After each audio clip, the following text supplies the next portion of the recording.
Hello mami, at dahil nga wala akong maisip na gagawin na ulam ngayon, eto nga at nakita ko meron pa kaming natitirang talong na isang balot dito sa bahay. So tira siya kagabi, hindi ko siya inubos lahat na iprito.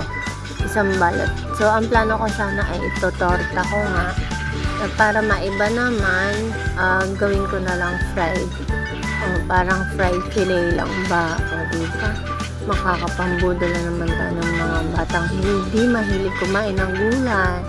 At dahil nga dyan ay nilagyan ko na siya ng mga sangkap. Harina, cornstarch, asin, powder na paminta. Yan, pinaghalo-halo ko na rin siya at nilagyan ko din siya ng itlog. Depende sa inyo kung dadagdagan nyo yung timpla ng asin. Sa akin kasi konti lang kasi mga bata yung kakain kasi ayoko naman ng masobrahan sa alat. Kasi gagawa ka rin naman ng sausawan niya. So, mekos-mekos mo lang yan after. Tapos, ayan, ibabad mo lang siya ng ilang minuto.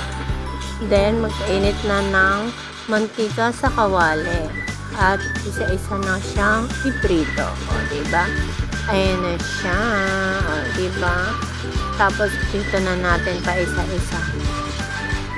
Ayan, para sa low fire lang siya mga mi, para hindi masunog yung ating harina at maluto din ang ating talong. So pag na-fried yan, hindi mo na siya mga halatang talong siya. O diba? Ayan, parang fillet na rin siya mga mi. So kayo na lang gagawa ng sausaw, either ketchup or toyo ng kalamansi. O diba? Happy na naman ang mga bata na yan.